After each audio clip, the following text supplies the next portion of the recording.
Hello दोस्तों and welcome back to my channel Magzone. आज जैसा कि आपको पता है it's 2nd of April and today is my birthday, so I won't be taking this class too long. Only 45 minutes की class हम लोग यहाँ पर लेंगे। तो दोपहर में आज हम लोग की यहाँ पर क्लास लाइव चल रही है 2 to 3 and I definitely hope कि जो पहला मॉड्यूल है वो आप लोगों को अच्छे से समझ में आ गया होगा। तो आज हम लोग यहाँ पर सेकेंड मॉड्यूल कवर करेंगे और यहाँ पर हम लोग अपने कुछ और इंपॉर्टेंट कॉन्सेप्ट्स को डिस्कस करेंगे और डिस्कवर करेंगे थर्मोडायनेमिक्स के रिस्पेक्ट में। तो आइए स्टार्ट करते हैं और चलिए, थैंक यू सो मच जो लोग विशेष दे रहे हैं, thank you so much for your wishes. ठीक है, चलिए स्टार्ट करते हैं लेसन को। आज हम लोग तो लास्ट टर्म पे हम लोगों ने अपना प्रॉपर्टी और वर्क के बारे में पढ़ लिया था। ठीक है, आज हम लोग यहां पर डिस्कस करेंगे दो अप्रोचेस होती हैं। ठीक है, there are two approaches in thermodynamics. एक होती है माइक्रोस्कोपिक और एक होती है मैक्रोस्कोपिक अप्रोच। तो micro and macro approaches, micro and macro approaches for thermodynamics, इसको हम लोग थोड़ा सा डिस्कस करेंगे। ठीक है, देखिए जब भी हम लोग बात करते हैं माइक्रो अप्रोच की, तो माइक्रो अप्रोच का मतलब है हम लोग बहुत छोटे लेवल पर जाएंगे, मतलब यहां पर इवन मॉलिक्यूलर लेवल तक जाना पड़ेगा और तब हम लोग क्या करेंगे, अपना तब डिस्कशन करेंगे। ठीक है, तो माइक्रो अप्रोच में क्या करते हैं, we are considering the minute details also. ठीक है, माइक्रो लेवल की बात करें यहां पर, तो यहां पर इंडिविजुअल मॉलिक्यूल के बिहेवियर को भी स्टडी किया जाएगा। क्या लिखेंगे, इंडिविजुअल मॉलिक्यूलर बिहेवियर। ठीक है, इंडिविजुअल मॉलिक्यूलर बिहेवियर तक को यहां पर हम लोग स्टडी करेंगे, माइक्रो लेवल तक जाएंगे। ठीक है, और यहां पर क्या होगा, जो एवरेज प्रॉपर्टीज होंगी वो मीनिंगलेस हो जाएंगी। ठीक है, एवरेज प्रॉपर्टीज होंगी जैसे प्रेशर हो गया, ठीक है, ये सब क्या हो जाएंगी, मीनिंगलेस हो जाएंगी यहां पर, क्योंकि यहां पर क्या हो जाएगा, माइक्रोस्कोपिक अप्रोच की बात की जा रही है। ठीक है, तो एक और पॉइंट लिख लेंगे, average properties are meaningless. Average properties are meaningless. Average properties क्या हो जाएंगी यहां पर हमारी, मीनिंगलेस हो जाएंगी। ठीक है, क्यों हो जाएंगी यहां पर, क्योंकि इस कंडीशन में माइक्रो लेवल पर जाने पर मैटर कैसा हो जाएगा, रेरिफाइड हो जाएगा। क्यों हो जाएंगी यहां पर, matter becomes rarefied. Matter becomes rarefied. Matter becomes rarefied का मतलब है मैटर की डेंसिटी क्या हो जाएगी, काफी कम हो जाएगी। ठीक है, रेयर हो जाएगा मैटर, डेंसिटी बहुत कम हो जाएगी। ठीक है, लिख लेंगे ब्रैकेट में, डेंसिटी डिक्रीजेस। ठीक है, डेंसिटी बहुत कम हो जाएगी। ये होता है हमारा माइक्रोस्कोपिक अप्रोच ऑफ थर्मोडायनेमिक्स। ठीक है, फिर एक होता है मैक्रोस्कोपिक। तो मैक्रोस्कोपिक में क्या करते हैं, हम यहां पर पूरी बल्क प्रॉपर्टीज को स्टडी करते हैं या एवरेज प्रॉपर्टीज को स्टडी करेंगे, एक मॉलिक्यूल के बिहेवियर को निग्लेक्ट कर देंगे। लिखेंगे यहां पर neglecting the behaviour of individual molecule. ठीक है, इंडिविजुअल मॉलिक्यूल एंड एवरेज और बल्क प्रॉपर्टीज आर कंसिडर्ड। ठीक है, एवरेज या फिर बल्क प्रॉपर्टीज को कंसिडर करेंगे, इंडिविजुअल मॉलिक्यूलर बिहेवियर को क्या कर देंगे, इग्नोर कर देंगे या फिर निग्लेक्ट कर देंगे। ठीक है, इंडिविजुअल मॉलिक्यूलर बिहेवियर को निग्लेक्ट कर देंगे और हम एवरेज प्रॉपर्टीज को यहां पर कंसिडर कर लेंगे। ठीक है, और ये कब तक चलेगा, जब तक हमारा स्टेट ऑफ कंटिन्यूम रहेगा। It is used up to the state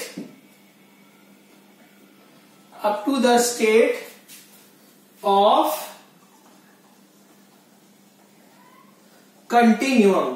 कंटिन्यूअम का मतलब है मैटर कंटिन्यूअस रहे, मैटर में कोई भी वॉइड्स या गैप्स ना आए। ठीक है, लिखेंगे मैटर हैज नो वॉइड्स, या लिखेंगे गैप्स, या लिख देंगे डिसकंटिन्यूटी। डिसकंटिन्यूटी, ठीक है, कोई गैप्स ना हो, वॉइड्स ना हो, या डिसकंटिन्यूअस ना रहे, तब तक हमारा मैक्रो अप्रोच अप्लाई कर पाएंगे, तब तक हम लोग अपना मैक्रो अप्रोच अप्लाई कर पाएंगे। ठीक है, और यहां पर एक चीज नोट करने वाली क्या है, मतलब ऐसे पूछा जा सकता है, मान लीजिए एक कंटेनर है, ठीक है, मान लीजिए एक कंटेनर है and there are large number of molecules of air, इसके अंदर बहुत सारे मॉलिक्यूल्स ऑफ एयर होंगे, और आपको पता है ये मॉलिक्यूल्स हमारे कंटिन्यूअसली रैंडम मोशन में होते हैं। These molecules are continuously randomly moving. ठीक है, these molecules are continuously in random motion. तो जब ये मोशन करेगा, इस तरीके से जिगजैग मोशन करेगा, तो हो सकता है ये इस मॉलिक्यूल से भिड़ जाए या इससे भिड़ जाए। ठीक है, तो भिड़ने तक, ठीक है, दो सक्सेसिव कोलिजन्स के बीच में, ठीक है, दो सक्सेसिव कोलिजन्स के बीच में ये जितना डिस्टेंस ट्रैवल करता है उसको कहते हैं मीन फ्री पाथ। क्या कहते हैं उसको? मीन फ्री पाथ, उसको कहते हैं मीन फ्री पाथ। तो दो सक्सेसिव कोलिजन्स के बीच में कवर किया जाने वाला डिस्टेंस मॉलिक्यूल्स के द्वारा, उसको क्या कहेंगे? That will be called as mean free path. तो इस वीडियो के डिस्क्रिप्शन सेक्शन में थर्मोडायनेमिक्स के नोट्स खरीदने का लिंक पड़ा हुआ है, ठीक है, उसको आप लोग परचेज कर लीजिए और फिर डायरेक्टली लेक्चर्स में फॉलो कर लिया करिए। ठीक है, तो इससे आप लोग नोट्स बनाने से बच जाएंगे और आपका टाइम भी काफी सेव हो जाएगा। ठीक है, चलिए, तो ये हो गया microscopic approach and macroscopic approach के बारे में। ठीक है, चलिए, अब नेक्स्ट यहां पर हम लोग डिस्कशन करेंगे कुछ इक्विलिब्रियम के बारे में। ठीक है, next we will discuss something about equilibrium. Next we will discuss something about equilibrium. तो जल्दी से नोट डाउन करेंगे दोस्तों इसे। आज वैसे मेरा मन नहीं था क्योंकि बर्थडे है तो मन नहीं हो रहा था क्लास लेने का, लेकिन मुझे लगा नहीं, एटलीस्ट 45 मिनट्स की तो हम लोग क्लास कर ही सकते हैं, तो मैंने कहा नहीं ठीक है, 45 मिनट्स तो आई कैन टेक। ठीक है, चलिए, नेक्स्ट यहां पर पढ़ेंगे इक्विलिब्रियम के बारे में। ठीक है, चलिए, मान लीजिए ये एक फ्लोर है, इस पर ऐसा एक ब्लॉक रखा हुआ है। ठीक है, एक आदमी यहां पर इस पे 5 न्यूटन का फोर्स इस डायरेक्शन में लगा रहा है। ठीक है, दूसरा आदमी इस ब्लॉक पर 5 न्यूटन का फोर्स इस डायरेक्शन में लगा रहा है। ठीक है, तो 5 न्यूटन का फोर्स ऐसे, 5 न्यूटन का फोर्स ऐसे, तो नेट फोर्स कितना हो गया? 0। नेट फोर्स कितना हो गया? 0। तो क्या ये ब्लॉक मूव करेगा? नहीं करेगा, ये ब्लॉक हमारा मूव नहीं करेगा। ठीक है, अगला एग्जाम्पल, मान लीजिए आपके पास Na है प्लस Cl है, दिस विल गिव NaCl। ठीक है, एक सिंपल सा केमिकल रिएक्शन है, ये हमारे रिएक्टेंट्स है, ये हमारा प्रोडक्ट बन गया। तो जितना रिएक्टेंट था दोनों कंबाइन होकर क्या बन गए? प्रोडक्ट बन गए। ठीक है, तो रिएक्शन हो गया। अब क्या रिएक्शन चलता ही जाएगा? नहीं, रिएक्शन भी क्या होगा? एक पॉइंट पर आकर रुक जाएगा। एक पॉइंट पर आकर हमारा रिएक्शन क्या हो जाएगा? रुक जाएगा। ठीक है, ये हो गया। अच्छा, अब बताइए एक और एग्जांपल, ये हमारा एयर बलून है। ठीक है, ये हमारा एयर बलून है, ये उसकी बास्केट लगी हुई है। ठीक है, एक ऐसा हमने टॉर्क लगाया जो इसे एंटी क्लॉकवाइज घुमाएगा। ठीक है, फिर हमने एक ऐसा टॉर्क लगा दिया जो इसे क्लॉकवाइज घुमाएगा। तो क्या ये कैसे ऐसे घूमता रहेगा ऐसे से करके? या नहीं, बिल्कुल नहीं। ये क्या होगा? ये अपनी जगह फिर से स्थिर हो जाएगा। आपने मान लीजिए 10 न्यूटन मीटर का टॉर्क लगाया एंटी क्लॉकवाइज और 10 न्यूटन मीटर का टॉर्क लगा दिया क्लॉकवाइज, तो ये क्या हो जाएगा, स्टेबल हो जाएगा। ठीक है, फिर दूसरा एग्जाम्पल देखिए, हिटमी टॉय आप सबने देखा होगा। ठीक है, हिटमी टॉय देखा होगा, इसके बेस पर क्या डला होता है, सैंड डला होता है, ताकि इसका बेस क्या हो जाए, हैवी हो जाए। ठीक है, इसका बेस क्या हो जाए, हैवी हो जाए। तो आपने क्या किया, इसको धक्का मारा, इसको पुश किया, तो ये ऐसे ऐसे ऐसे ऐसे करता रहेगा, फिर आके क्या हो जाएगा, रुक जाएगा अपनी जगह। तो जितने भी एग्जाम्पल्स हमने यहां पर देखे, हर जगह क्या हो रहा है, हर जगह आपका एक पर्टिकुलर पॉइंट पर आकर सिस्टम जो है वो स्टेबल हो जा रहा है। हर पॉइंट पर आकर आपका सिस्टम स्टेबल हो जा रहा है। ठीक है, तो ऐसे सिचुएशन को हम कहेंगे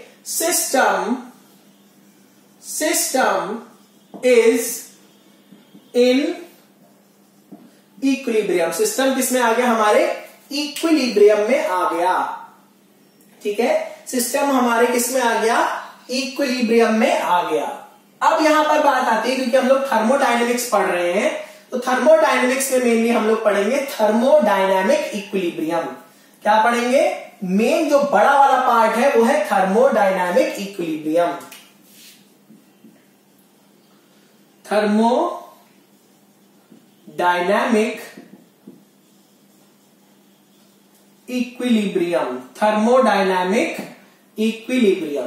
तो थर्मोडायनेमिक इक्विलिब्रियम में मतलब अगर कोई बॉडी थर्मोडायनेमिक इक्विलिब्रियम में है तो उसे हम थर्मोडायनेमिक इक्विलिब्रियम में तभी कहेंगे जब वो ये कंडीशन सेटिस्फाई करे। सबसे पहली कंडीशन क्या है, थर्मल इक्विलिब्रियम होना चाहिए। सबसे पहली कंडीशन क्या है, थर्मल इक्विलिब्रियम होना चाहिए। थर्मल इक्विलिब्रियम का मतलब क्या है, थर्मल इक्विलिब्रियम का मतलब है नो हीट ट्रांसफर। मतलब क्या है यहां पर, हीट ट्रांसफर नहीं होना चाहिए। हीट का ट्रांसफर नहीं है मतलब टेम्परेचर ग्रेडियंट क्या होगा, जीरो। टेम्परेचर ग्रेडियंट क्या हो जाएगा, zero. Del T upon del X क्या हो जाएगा, जीरो। मतलब कोई टेम्परेचर डिफरेंस ही ना रहे। ठीक है, जैसे फॉर एग्जाम्पल एक आपके पास ऑब्जेक्ट है ए, दूसरा ऑब्जेक्ट है बी। ठीक है, ये 80 डिग्री सेंटीग्रेड पे है, ये 20 डिग्री सेंटीग्रेड पर है। तो जब इन दोनों को आप एक कांटेक्ट में रखेंगे, when you will keep these objects in contact, ठीक है, तो क्या होगा, हीट आपकी हायर टेम्परेचर से लोअर टेम्परेचर पे फ्लो कर जाएगी। तो सिंपल सा ऑब्जर्वेशन है। तो होगा क्या, इसका टेम्परेचर घटेगा, इसका टेम्परेचर कम होगा और धीरे धीरे इसका टेम्परेचर क्या होगा, बढ़ेगा। और जैसे ही दोनों सेम लेवल पर आ गए, जैसे ही दोनों क्या आ गए, सेम लेवल पर आ गए, दोनों का टेम्परेचर TA बराबर TB हो गया, तो अब यहां पर हीट का ट्रांसफर रुक जाएगा। अब यहां पर हीट का ट्रांसफर रुक जाएगा, तो अल्टीमेटली मैं कहूंगा कि जो मेरा टेम्परेचर ग्रेडियंट है वो क्या हो गया, जीरो। और टेम्परेचर ग्रेडियंट ही क्या है, आपका ड्राइविंग फोर्स है। क्या है आपका, ड्राइविंग फोर्स। ठीक है, क्या है आपका, ड्राइविंग फोर्स। तो ड्राइविंग फोर्स है, तो ये ड्राइविंग फोर्स क्या कर रहा है, आपकी एनर्जी को एक पॉइंट से दूसरे पॉइंट पर ले जा रहा है, ड्राइव कर रहा है। ठीक है, तो यहां पर ड्राइविंग फोर्स क्या होगा, मेरा टेम्परेचर ग्रेडियंट। ये क्या होगा, मेरा टेम्परेचर ग्रेडियंट। तो यहां पर थर्मल इक्विलिब्रियम आने का मतलब है हीट का ट्रांसफर यहां पे नहीं होगा। ठीक है, अगला है मेरा chemical equilibrium.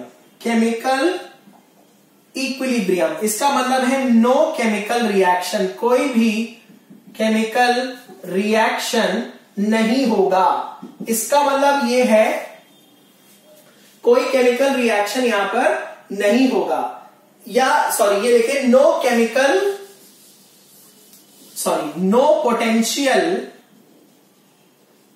Potential for chemical reaction. मतलब क्या हो गया, रेट ऑफ फॉरवर्ड रिएक्शन बराबर रेट ऑफ बैकवर्ड रिएक्शन हो गया, तो आपका इक्विलिब्रियम में आ जाएगा। ठीक है, जितने रिएक्टेंट कंज्यूम होने थे हो जाएंगे, जितना प्रोडक्ट बनना था बन जाएगा, उसके बाद आपका कोई भी रिएक्शन नहीं होगा। तीसरे टाइप का है मैकेनिकल इक्विलिब्रियम। ठीक है, तीसरे टाइप का है मैकेनिकल इक्विलिब्रियम। तो मैकेनिकल इक्विलिब्रियम का मतलब है नो फोर्स इम्बैलेंस। ठीक है, नो फोर्स इम्बैलेंस, कोई भी यहां पर फोर्स का इम्बैलेंस नहीं होगा। जैसे मैंने आपको बताया 5 न्यूटन, 5 न्यूटन, 3 न्यूटन, 3 न्यूटन। ठीक है, तो फोर्स का इम्बैलेंस नहीं होगा, बॉडी आपकी मूव नहीं करेगी, कोई यहां पर फोर्स का इम्बैलेंस नहीं होगा। तो अगर किसी सिस्टम में थर्मल इक्विलिब्रियम, केमिकल इक्विलिब्रियम और मैकेनिकल इक्विलिब्रियम तीनों ही आ गए तो हम कह देंगे सिस्टम हमारा कैसा है, it is under thermodynamic equilibrium. ऐसा हम कह देंगे कि सिस्टम हमारा थर्मोडायनेमिक इक्विलिब्रियम में है। ठीक है, we will say that the system is in thermodynamic equilibrium. ठीक है, चलिए, तो ये हो गया थर्मोडायनेमिक इक्विलिब्रियम। अगला देखते हैं, यहां पर अगला हम लोग थोड़ा डिस्कस करेंगे कुछ नोट पॉइंट्स। यहां पर 2 नोट पॉइंट्स हैं। नोट पॉइंट्स क्या है, वेपर और स्टीम। वेपर और स्टीम क्या है? ठीक है, we will discuss about vapour and steam. ठीक है, तो वेपर क्या है? वेपर गैस का ही एक स्पेशल नाम है। जब उसे दिया गया तो वो कहां होगा, अपने कंडेंसेशन पॉइंट के पास होगा। सबसे पहला नोट पॉइंट क्या है? सबसे पहला नोट पॉइंट है आपका वेपर क्या है? Vapour is the special name given to the gas. ये गैस का ही एक स्पेशल नाम है। When the gas is near to its condensation point, when the gas is near to its condensation point। I hope की writing ठीक है मेरी, इंजीनियर्स के हिसाब से ठीक ही है, बहुत अच्छी नहीं है। when the gas is near to its condensation point, ठीक है, it is called as vapor। उसको क्या बोल देते हैं हम लोग? वेपर। कंडेंसेशन का मतलब होता है, आपको पता है, गैस से लिक्विड में कन्वर्ट हो जाएगा। ठीक है, it will convert from gaseous to liquid state. ये हो गया हमारे वेपर का डेफिनेशन। ठीक है, ये हो गया हमारे वेपर का डेफिनेशन। नेक्स्ट यहां पर देखेंगे स्टीम। नेक्स्ट यहां पर देखेंगे स्टीम। स्टीम क्या होता है? What do we mean by steam? तो स्टीम क्या है? It is the special name given to the gaseous phase. Water के गैसियस फेज को हम लोग क्या बोलते हैं? स्टीम बोलते हैं। जब हमारा वाटर एक हाई टेम्परेचर पे प्रेजेंट होगा, क्या लिखेंगे? Specialised nomenclature of only water at high temperature. ठीक है, जब वाटर मेरा हाई टेम्परेचर पे होगा, उसके गैसियस स्टेट का जो नाम दिया गया, that is called as steam. Specialised nomenclature of only water at high temperature present in gaseous form. Present in gaseous form. Note it down, इसको नोट डाउन कर लीजिए। ठीक है, ये इंपॉर्टेंट है, अक्सर आपसे इंटरव्यू में भी पूछा जा सकता है, what is the difference between vapour and steam. ठीक है, वेपर और स्टीम में क्या डिफरेंस होता है, ये पूछा जा सकता है।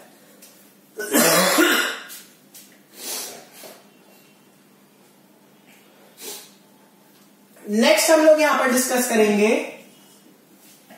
स्टेट का मतलब क्या होता है और प्रोसेस का मतलब क्या होता है। Will next discuss about the state and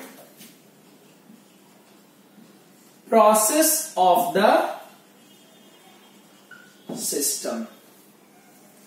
ठीक है, स्टेट का मतलब क्या है? स्टेट मतलब होता है सिस्टम की किसी एक पर्टिकुलर पॉइंट ऑफ टाइम पर क्या कंडीशन है। ठीक है, स्टेट का मतलब होता है हमारे सिस्टम की किसी पर्टिकुलर टाइम पर क्या कंडीशन है। लिखेंगे condition of system at a particular instant. ठीक है, ये क्या कहलाएगा? ये कहलाएगा हमारा स्टेट। ठीक है, सिस्टम की क्या कंडीशन है। ठीक है, और ये कौन बताएगा? ये हमें बताएगा properties specified by the system properties. System, ये हमारे सिस्टम की प्रॉपर्टीज हमें बताएंगी कि हमारे सिस्टम का कंडीशन क्या है, क्या स्टेट है किसी एक पर्टिकुलर इंस्टेंट पे। ठीक है, और जैसा कि मैंने आपको बताया, ठीक है, आपका जो सिस्टम है वो किसी एक पर्टिकुलर स्टेट में प्रेजेंट है। एनर्जी के इंटरैक्शन के बाद वो दूसरे स्टेट में चला गया।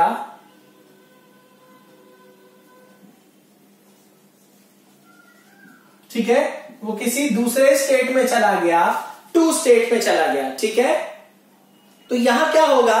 जब एनर्जी का इंटरैक्शन होगा, जब हमारा एनर्जी का इंटरैक्शन होगा तो इस सिस्टम की कोई ना कोई एक प्रॉपर्टी हो सकता है चेंज हो जाए। क्या हो सकता है? इस सिस्टम की कोई ना कोई एक प्रॉपर्टी क्या हो जाए? चेंज हो जाए। और उस प्रॉपर्टी के चेंज होने से सिस्टम का जो स्टेट है वो चेंज हो जाएगा। सिस्टम का स्टेट जो है वो क्या हो जाएगा? चेंज हो जाएगा। उसी को हम कहेंगे this is nothing but a process. इसी को क्या बोल देंगे? ये क्या हमारा प्रोसेस। तो एनर्जी के इंटरैक्शन से कोई ना कोई प्रॉपर्टी जो है आपकी चेंज कर सकती है। तो आपके एक स्टेट से दूसरे स्टेट में जो रूपांतरण होगा उसको हम लोग क्या बोल देंगे? This is called as process. Harry Potter movie में आपने सुना होगा रूपांतरम रस पीते थे वो लोग, पॉलेजियस पोशन। ठीक है, मैं इतना बड़ा फैन हूं हैरी पॉटर मूवीज का। मैंने एक मूवी 15 बार देखी है, गिन के 15 बार देखी है, सब पार्ट्स उसके, और सारे मंत्र याद है, इंग्लिश में, हिंदी में, सारी चीजें याद है हैरी पॉटर की मुझे।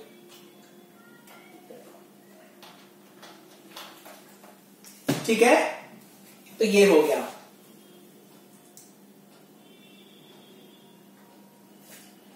अब मान लीजिए आपका सिस्टम एक स्टेट से दूसरे स्टेट में गया, लेकिन कई सारे सब स्टेट से होता हुआ गया, कई सारे सब स्टेट से होता हुआ गया। इनफाइनाइट नंबर ऑफ सब स्टेट्स, 1.1, 1.2, 1.3, 1.4, 1.5, 1.6, 1.7, 1.8, 1.81, 1.82, बीच में इनफाइनाइट नंबर ऑफ स्टेट्स आए हमारे।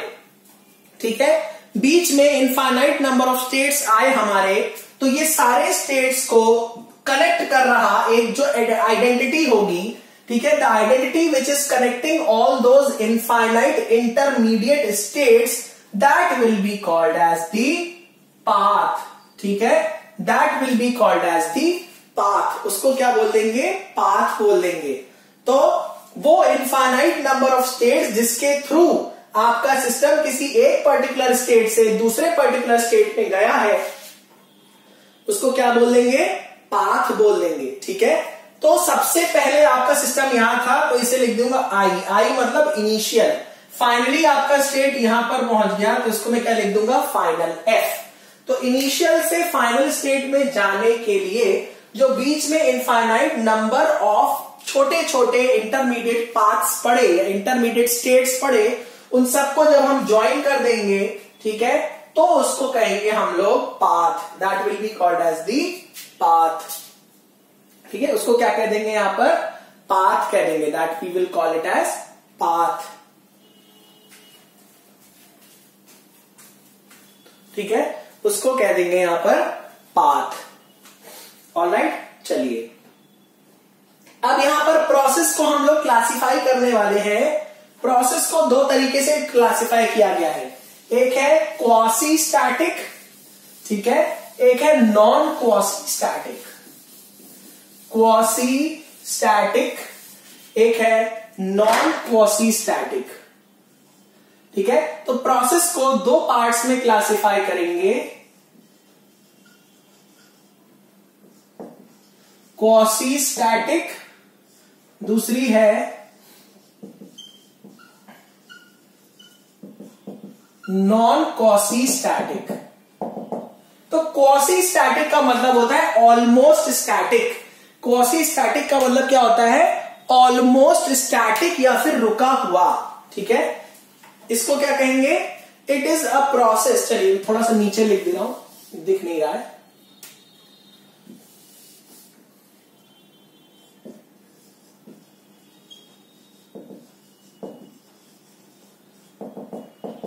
तो क्वासी स्टैटिक का मतलब क्या है? क्वासी स्टैटिक प्रोसेस का मतलब है आपका जो सिस्टम है वो एक स्टेट से दूसरे स्टेट में जब मूव करेगा तो बहुत बहुत बहुत स्लोली मूव करेगा। ठीक है, क्या है? जब सिस्टम आपका, ठीक है, सिस्टम आपका एक स्टेट से दूसरे स्टेट में जब मूव कर रहा है, ठीक है, तो वो बहुत स्लोली मूव करेगा, या कहेंगे इनफाइनाइटली स्लो प्रोसेस। क्या कहेंगे? इनफाइनाइटली स्लो, बहुत बहुत स्लोली मूव करेगा आपका सिस्टम। ठीक है, एक स्टेट से दूसरे स्टेट में। जैसे एग्जाम्पल देखें, जैसे एग्जाम्पल देखें, ठीक है, एग्जाम्पल के तौर पे मान लीजिए मेरे पास एक पिस्टन सिलेंडर अरेंजमेंट दिया हुआ है। सबसे कॉमन एग्जाम्पल है, यहां पर मेरे पास एक पिस्टन सिलेंडर अरेंजमेंट दिया हुआ है। ठीक है, अंदर मेरा गैस मॉलिक्यूल्स है। ठीक है, अंदर मेरे पास क्या है? गैस मॉलिक्यूल्स है। ठीक है, और यहां पर मैंने क्या रख रखा है? छोटे छोटे वजन रख रखे हैं, वेट्स रख रखे हैं, बहुत छोटे छोटे। ठीक है, बहुत छोटे छोटे 1 ग्राम के वेट्स रख रखे हैं, या कहें 0.5 ग्राम्स के, 0.5 ग्राम्स के मैंने कई सारे क्या रख रखे हैं? वेट रख रखे हैं। कुछ लोग कहेंगे भीम वाले लड्डू हैं। ठीक है, वेट्स ऐसे मैंने रख रखे हैं यहां पर। ठीक है, अब मान लीजिए मैं इसको हीट कर रहा हूं। क्या कर रहा हूं? हीट कर रहा हूं। यहां से मैं इसको हीट कर रहा हूं। अब हीट करेंगे तो हमारे अंदर के गैस मॉलिक्यूल्स क्या होंगे? एनर्जाइज होंगे, और वो हमारी पिस्टन की वॉल पर क्या लगाएंगे? फोर्स लगाएंगे, या कहें प्रेशर लगाएंगे। ठीक है, प्रेशर लगाएंगे, तो ये धीरे धीरे ऊपर खिसकेगा। तो मैं क्या कर रहा हूं? एक एक करके यहां से वेट को हटा रहा हूं, एक एक करके वेट को मैं यहां से हटा रहा हूं। तो एक एक करके जब वेट को हटाऊंगा तो बहुत धीरे धीरे धीरे धीरे करके मेरा ये पिस्टन ऊपर मूव करेगा। बहुत धीरे धीरे करके मेरा ये पिस्टन ऊपर मूव करेगा। ठीक है, तो क्योंकि ये बहुत धीरे धीरे ऊपर मूव कर रहा है, इसीलिए मैं इसको क्या कहूंगा? एक कैसी प्रोसेस है? Quasi static process. इसको मान लीजिए मैं प्रेशर वॉल्यूम ग्राफ पे अगर मुझे प्लॉट करना हो, प्रेशर वॉल्यूम ग्राफ पर मुझे प्लॉट करना हो अगर अपनी इस प्रोसेस को, तो यहां पर पहले क्या हो रहा है? सबसे पहले ध्यान दीजिए, एक्सपेंशन हो रहा है या कंप्रेशन हो रहा है? सबसे पहली बात है यहां पर एक्सपेंशन हो रहा है, क्योंकि आपका वॉल्यूम क्या होगा? बढ़ेगा। ठीक है, एक्सपेंशन हो रहा है। प्रेशर क्या होगा? धीरे धीरे रिड्यूस होता जाएगा। भाई आप जब इसको ऊपर करो तो प्रेशर धीरे धीरे कम हो रहा है, तभी तो वॉल्यूम बढ़ रहा है। भाई pressure is inversely proportional to volume at constant temperature. किसका लॉ है? वीडियो में कमेंट करके बताइए। केमिस्ट्री में मैं पढ़ा चुका हूं, हिंट दे रहा हूं। चार्ल्स लॉ है, बॉयल्स लॉ है, गे-लुसैक लॉ है, एवोगैड्रो लॉ है, चार में से एक का लॉ है। तो जब प्रेशर आपका वॉल्यूम बढ़ रहा है तो प्रेशर को क्या होना चाहिए? डिक्रीज। और क्योंकि ये प्रोसेस जो है आपकी बहुत स्लोली होगी, बहुत धीरे धीरे हो रही है, इसीलिए कैसे हो जाएगी? एक सॉलिड लाइन से रिप्रेजेंट करूंगा। इसे क्या करूंगा? एक सॉलिड लाइन से रिप्रेजेंट करूंगा। तो आई मतलब इनिशियली आपका प्रेशर तो ज्यादा था, धीरे धीरे एक्सपेंशन कराते गए तो वॉल्यूम क्या होता जाएगा? बढ़ता जा रहा है, प्रेशर कम हो रहा है। ठीक है, लेकिन कैसे हो रहा है, बहुत स्लोली हो रहा है, इसीलिए सॉलिड लाइन, इसीलिए क्या होगा, बहुत सॉलिड लाइन से बनाऊंगा। अगर मैंने एक बार में वेट हटा दिए होते, एक बार में ही वेट हटा दूंगा, तो कैसे बना देंगे, ऐसे बना देंगे, तो कैसे बना देंगे, डॉटेड बना देंगे। लेकिन अगर आप क्वासी स्टैटिक प्रोसेस की बात करें तो पीवी डायग्राम पे क्वासी स्टैटिक प्रोसेस हमेशा सॉलिड लाइन से दिखाई जाएगी। ठीक है, कैसे दिखाई जाएगी, सॉलिड लाइन से दिखाई जाएगी, मतलब इसका पाथ कंफर्म होगा। ठीक है, इसका पाथ कंफर्म होगा। यहां की क्या है, मान लो P1 V1 है, प्रेशर 1 है, वॉल्यूम 1 है, इस पॉइंट पे या सॉरी PI VI है, यहां पर हो गया PF VF। ठीक है, ये कोऑर्डिनेट्स हो गए इस पॉइंट के। तो बहुत स्लोली इस प्रोसेस को कराया जा रहा है, इसलिए इसको क्या बोलते हैं, क्वासी स्टैटिक प्रोसेस। क्या बोलते हैं, quasi static process.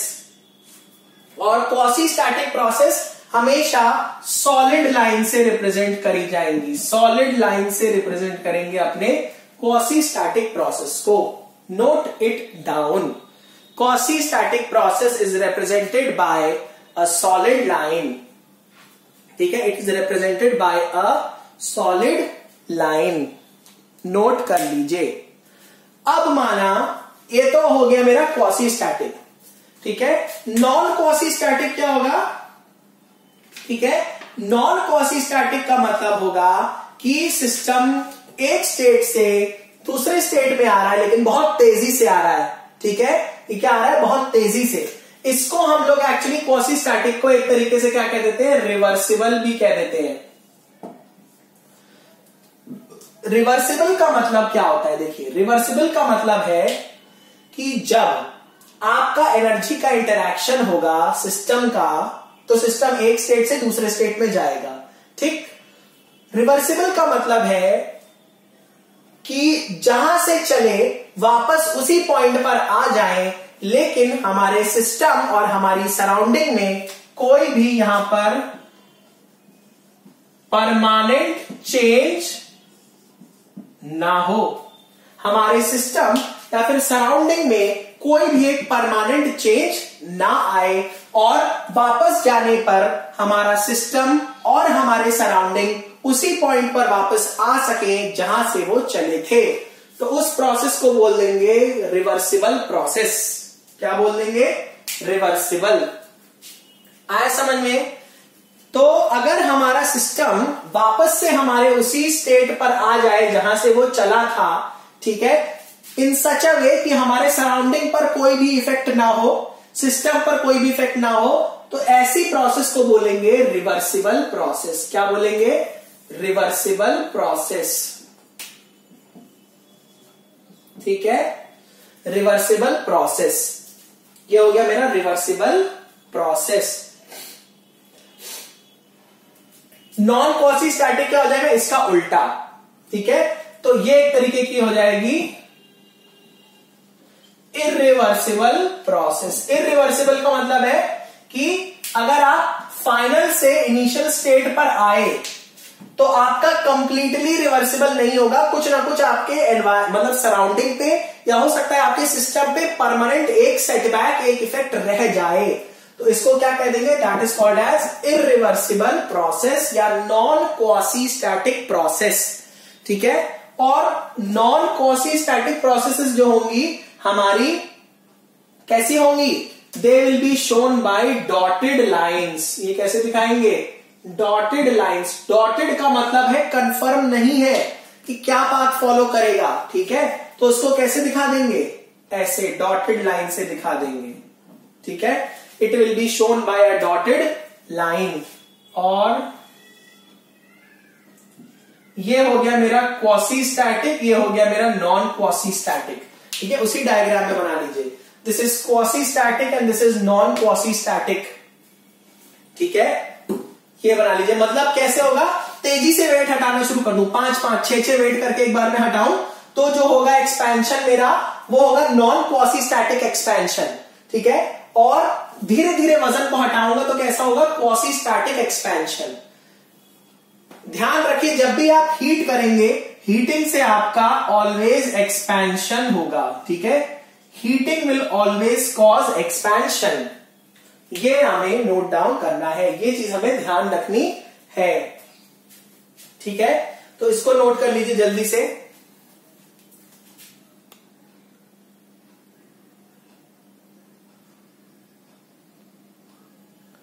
Please note this down.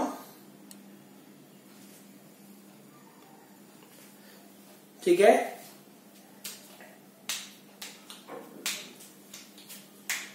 तो 10 मिनट और फिर क्लास को हम लोग यहां पर ओवर कर देंगे। मुझे जाना है, जैसा कि मैंने आपको बताया आज क्या है। ठीक है, चलिए, तो ये हो गया क्वासी स्टैटिक और नॉन क्वासी स्टैटिक प्रोसेस के बारे में। ठीक है, ये हो गया। यहां पर एक नोट पॉइंट लिखेंगे। नोट पॉइंट ये है कि क्वासी स्टैटिक प्रोसेस में प्रेशर जो है आपका कांस्टेंट हो भी सकता है या नहीं भी हो सकता है, लेकिन प्रेशर आपका यूनिफॉर्म रहेगा। बहुत बहुत इंपॉर्टेंट पॉइंट है। क्या लिखेंगे? Pressure is uniform but it may be constant or not। ठीक है, तो हो सकता है प्रेशर में और मे नॉट बी कांस्टेंट, लेकिन हमारा क्या होगा? यूनिफॉर्म होगा। कौन सी प्रोसेस की बात कर रहा हूं यहां पर? यहां पर हम लोग बात कर रहे हैं क्वासी स्टैटिक प्रोसेस। ठीक है, we are talking about the quasi static process. ठीक है, we are talking about the quasi static process. तो गाना वाना नहीं सुनाएंगे आप लोगों को, फिर कभी किसी दिन सुनाएंगे। ठीक है, डेफिनेटली हम लोग वो सब भी करेंगे, लेकिन आज पढ़ लीजिए प्लीज।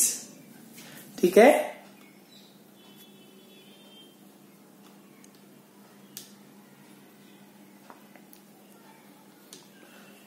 तो प्रेशर जो है वो यूनिफॉर्म रहेगा, लेकिन कांस्टेंट रह भी सकता है, नहीं भी रह सकता है in case of quasi static process. ठीक है, in case of quasi static process. ठीक है, चलिए नेक्स्ट हम लोग यहां पर पढ़ेंगे थोड़ा अपने प्योर सब्सटेंस के बारे में। क्या पढ़ेंगे? हमारा प्योर सब्सटेंस के बारे में। ठीक है, we will study about something on pure substance. Pure substance का मतलब होता है एक ऐसा substance which is having uniform homogeneous composition chemically throughout. ठीक है, हैविंग लिखेंगे, हैविंग होमोजीनियस या कहते हैं uniform chemical composition, chemical composition throughout. ठीक है, थ्रू आउट इसकी जो केमिकल कॉम्पोजिशन होगी वो क्या होगी? सेम रहेगी, कांस्टेंट रहेगी। तो ऐसे सब्सटेंस को हम लोग क्या बोल देंगे? ऐसे सब्सटेंस को हम लोग बोल देंगे प्योर सब्सटेंस। ऐसे सब्सटेंस को हम लोग क्या बोल देंगे? Pure substance. जैसे मान लीजिए मेरा ऑक्सीजन और नाइट्रोजन का एक मैंने मिक्सचर बनाया, जिसमें मेरा ऑक्सीजन कितना है? मान लीजिए 50% लिया, नाइट्रोजन भी कितना लिया? 50% लिया। तो आप चाहे इस कोने में देखिए, यहां देखें, यहां देखें, यहां देखें, यहां या कहीं पर भी ऑब्जर्व करें, हर जगह आपको नाइट्रोजन और ऑक्सीजन का कॉम्पोजिशन कितना मिलेगा? 50-50% ही ऑब्टेन होगा। किसी भी लोकेशन पे देख लें। ठीक है, तो इसका मतलब है हर जगह कॉम्पोजिशन क्या है? सेम है। हर जगह अगर आपकी कॉम्पोजिशन सेम है तो इसको हम लोग कह सकते हैं it is called as a pure substance. ठीक है, it is called as a pure substance. ठीक है, इसको हम लोग बोल देंगे प्योर सब्सटेंस। ठीक है, क्या बोल देंगे? Pure substance. ठीक है, अब जैसे बात करें यहां पर एक और यहां पर एग्जाम्पल लें। एक कंटेनर में वाटर ले लिया प्लस वाटर वेपर ले लिया, वाटर ले लिया प्लस वाटर वेपर ले लिया। तो वाटर ले लिया और वाटर वेपर ले लिया, हर जगह देखिए, हर जगह देखेंगे तो क्या दिखेगा, वाटर ही दिखेगा। हर जगह क्या दिखेगा, वाटर ही आपको दिखने वाला है। ठीक है, तो 100% वाटर दिखेगा, हर जगह क्या दिखेगा, 100% वाटर दिखेगा। तो हर जगह आपका केमिकल कॉम्पोजिशन सेम है, तो उसको हम लोग क्या कह देंगे, प्योर सब्सटेंस। ठीक है, तो a mixture of water and water vapour is also pure substance.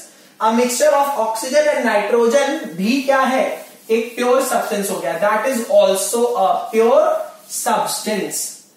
ठीक है, that is also a pure substance. लेकिन अब एक एग्जाम्पल देखें, आपने ले लिया water plus oil, water plus सरसों का तेल ले लिया, मस्टर्ड ऑयल। ठीक है, तो आप देखोगे वाटर तो ये रहा, लेकिन ऑयल क्या हो जाएगा, ऊपर आपके ऑयल आ जाएगा, ऊपर ऑयल तैरने लगेगा। तो यहां देखो हर जगह क्या होगा, हो सकता है यहां वाटर ज्यादा हो जाए, ऑयल कम हो जाए। यहां देखोगे तो हो सकता है ऑयल ज्यादा हो जाए, वाटर कम हो जाए। ठीक है, तो ऐसे में क्या आपको एक यूनिफॉर्म होमोजेनियस कॉम्पोजिशन मिल रहा है? जी नहीं, ऐसे केस में हमें कोई भी एक यूनिफॉर्म होमोजेनियस कॉम्पोजिशन नहीं ऑब्टेन हो पा रहा, इसीलिए हम इसको क्या कहेंगे, ये हमारा एक प्योर सब्सटेंस नहीं है। तो mixture of oil and water is not a pure substance. ठीक है, mixture of oil and water is not a pure substance. अगला एग्जाम्पल देखें, एक बीकर में आपने इथाइल अल्कोहल, एक बीकर में आपने C2H5OH इथाइल अल्कोहल और वाटर ले लिया, 100 ml का सैंपल बनाया, जिसमें से 30 ml ये है, या कहें 30% ये है और 70% ये है। तो जब आप इसको कहीं भी ऑब्जर्व करेंगे, ठीक है, कहीं पर भी आप ऑब्जर्व कर लीजिए, मान लीजिए यहां कर रहे हैं, यहां कर रहे हैं, यहां कर रहे हैं, यहां कर रहे हैं, हर जगह आपको क्या मिलेगा, सेम कॉम्पोजिशन मिलेगा। हर जगह आपको क्या मिलेगा, सेम कॉम्पोजिशन मिलेगा। तो इसीलिए आपको हम क्या कह देंगे, this is also a pure substance. ये आपका प्योर सब्सटेंस नहीं है, ये आपका प्योर सब्सटेंस है। ठीक है, ये आपका प्योर सब्सटेंस है। अब एक लास्ट एग्जाम्पल पढ़ेंगे आज का, उसके बाद सेशन फिनिश कर देंगे। लास्ट एग्जाम्पल ये है लिक्विड एयर और गैसियस एयर। ठीक है, ये है आपका, इसमें है liquid air and gaseous air. Air की बात हो रही है, ठीक है, कॉमन एयर की बात हो रही है, लिक्विड एयर और गैसियस एयर। ठीक है, तो लिक्विड वाला तो यहां रहेगा, ठीक है, लिक्विड वाला तो यहां रहेगा। तो ऐसा देखा गया जब गैसियस एयर को ही ठंडा कर दोगे तो वो क्या बन जाएगी, लिक्विड बन जाएगी। तो क्या इसका मिक्सचर आपका एक प्योर सब्सटेंस का एग्जाम्पल है? क्या the mixture of liquid and gaseous air is a pure substance, yes और नो? तो आंसर क्या होगा, आप आंसर मुझे वीडियो में कमेंट करके बताएंगे, सोच कर बताएंगे। देखिए एक हिंट दे रहा हूं, एयर में बहुत सारे कंपोनेंट होते हैं, N2, O2, CO2, NO2 etcetera. ठीक है, चलिए, तो जब आप ठंडा करेंगे तो क्या होगा, तो ठंडा करेंगे तो सब एक साथ तो लिक्विफाई होगा नहीं, कोई पहले होगा कोई बाद में होगा। तो ये हिंट है, तो आप मुझे इसका आंसर सोचकर बताएंगे और नेक्स्ट टर्न पे हम लोग यहीं से अपना डिस्कशन स्टार्ट करने वाले हैं कि क्या liquid air and gaseous air is an example of pure substance और नॉट। ऑलराइट, तो इसी के साथ हमारा आज का ये वाला लेसन यहीं पर फिनिश होता है। अब मैं चल रहा हूं अपनी बर्थडे सेलिब्रेट करने, और आप लोग अच्छे से पढ़ाई करिए। नेक्स्ट हम लोग कल पढ़ेंगे, ठीक है, 3 अप्रैल को 3rd मॉड्यूल आएगा हमारा थर्मोडायनेमिक्स का, और वहां हम लोग पूरा 1 घंटा पढ़ाई करेंगे, ठीक है, वहां जल्दी छोड़ेंगे नहीं। तो thank you so much for watching. Maximum से मैक्सिमम शेयर करते रहिए, सबको बताते रहिए, और मेरे लिए भी थोड़ी दुआ करते रहिए ताकि हमारा चैनल अच्छा चले। आप ही लोग हैं जो मेन अच्छा चलवा सकते हैं मैक्सिमम से मैक्सिमम शेयर करके। तो thank you so much for watching.